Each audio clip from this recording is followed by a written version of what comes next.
Hello everyone, Bhagyashree কিচেনে সকলকে স্বাগত জানাই। বন্ধুরা, আজকে আমি একদম জলখাবারের একটা রেসিপি নিয়ে চলে এসেছি। সুজি দিয়ে বানাবো। তাহলে বন্ধুরা, খুব সহজভাবে বানাবো, আপনারা দেখতে থাকুন। সুজি দিয়ে আমি যে জলখাবারের রেসিপিটি বানাবো বন্ধুরা, তার জন্য একটা মাপ নিয়ে নিতে হবে ঠিকঠাক করে। আমি এই একটা বাটির মাপে 1 বাটি সুজি নিয়ে নিয়েছি। এই সুজিটাই বাটির মধ্যে ঢেলে নিচ্ছি। এই একই বাটির মাপ করে আমি 1 বাটি দুধ নিয়ে নেব। দুধটা উষ্ণ গরম আছে, আঙুল ডোবানো যাবে সেই রকম গরম আছে দুধটা। এই দুধটাকে ঢেলে দিচ্ছি। চামচের সাহায্যে একটু দুধ আর সুজিটাকে মিশিয়ে নিলাম। মিনিট 5 জন্য আমি একটু রেস্টে ঢাকা চাপা দিয়ে রেখে দিচ্ছি। সুজিটা তাহলে আর একটু ফুলে উঠবে। 5 মিনিট পরে আমি চলে এসেছি, ঢাকাটা খুলে নিলাম। দেখুন বন্ধুরা, সুজিটা কতটা ফুলে উঠেছে আর দুধটা সব টেনে গেছে। এরকম বড় চামচে 5 চামচ আটা নিয়ে নিয়েছি। এই আটাটা দিয়ে দেব। আপনারা চাইলে শুধু সুজি দিয়েও বানাতে পারেন। আমি এখানে একটু হেলদি খাবার তৈরি করছি, তাই এটা আটা দিচ্ছি। আর খুব নরম হবে আটাটা দিলে, একদম জালিদার সফট হবে। ভালোভাবে এবার মিশিয়ে নিচ্ছি।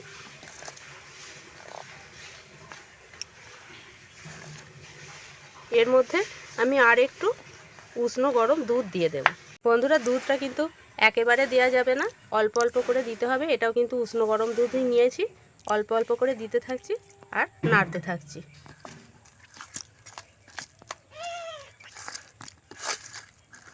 এই পুরো দুধটা দিয়ে দিচ্ছি।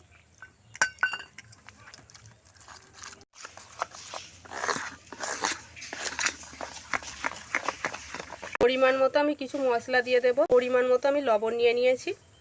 বড় চামচের 2 চামচের মতো চিনি নিয়েছি। আর অল্প গোটা জিরে নিয়েছি, এর মধ্যে দিয়ে দিচ্ছি।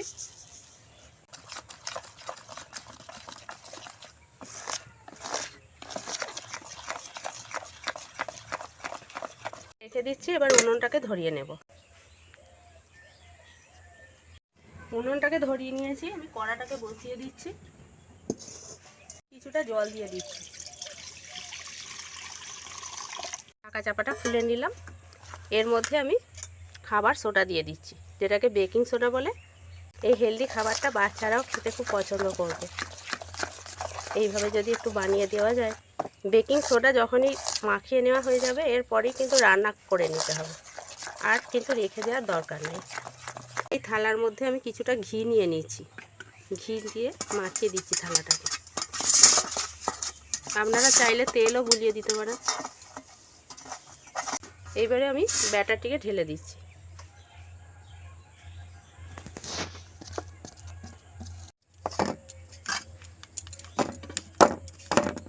জল গরম হয়ে গেছে। এবার আমি একটা স্ট্যান্ড বসিয়ে দিচ্ছি এই জলের মধ্যে, আর এই থালাটাকে বসিয়ে দিলাম।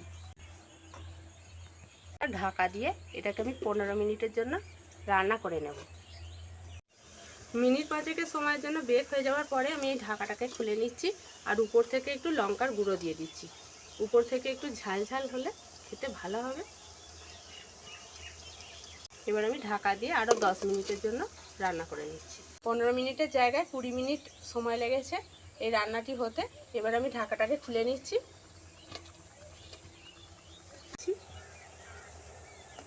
দেখুন বন্ধুরা, এর মধ্যে একটুও কিন্তু কিছু লেগে থাকেনি, মানে ব্যাটারটা পুরো রেডি হয়ে গেছে।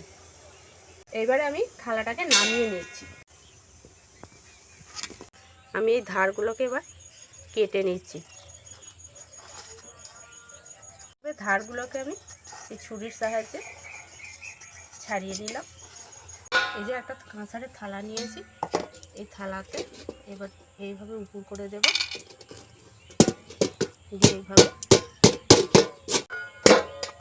অর্ধেকটা ভেঙে গেছে, অর্ধেকের কম, কিন্তু এটা খুব সুন্দর হয়েছে। দেখুন বন্ধুরা, আমি এটাকে বন্ধুরা ছুরি দিয়ে একটু পিস করে নিচ্ছি।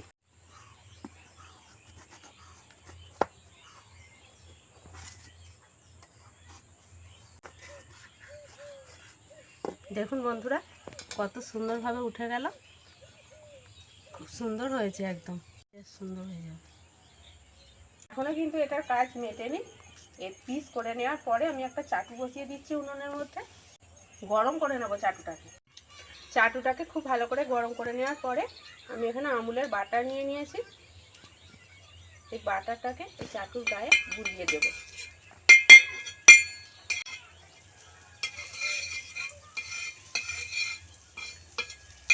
সুজির এই কেকটিকে এবার আমি এর মধ্যে দিয়ে উল্টে পাল্টে সেঁকে নেব।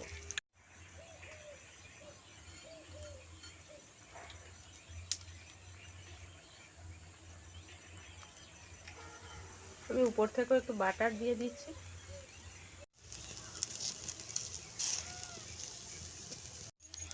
আমি আবারও সবগুলোকে উল্টে দিয়েছি, উল্টে ভালো করে ভেজে নিচ্ছি। দু পিঠে খুব ভালো করে ভেজে নেওয়ার পরে এবার আমি সব তুলে নিচ্ছি। সহজভাবে সুজি দিয়ে এই রান্নাটি করে ফেললাম। এইভাবে বন্ধুরা আপনারাও বাড়িতে বানাবেন। আর ভিডিওটি যদি ভালো লেগে থাকে অবশ্যই একটি লাইক করে দেবেন এবং প্রচুর পরিমাণে সকলের সঙ্গে শেয়ার করবেন। যে সকল বন্ধুরা আমার চ্যানেলটিকে সাবস্ক্রাইব করে দিয়েছেন সেই সকল বন্ধুদেরকে আমি অসংখ্য ধন্যবাদ জানাচ্ছি। আর যে সকল বন্ধুরা আমার চ্যানেলটিকে এখনও সাবস্ক্রাইব করেননি তারা আমার চ্যানেলটিকে সাবস্ক্রাইব করে আমার পাশে থাকবেন। আবার দেখা হচ্ছে পরের ভিডিওতে।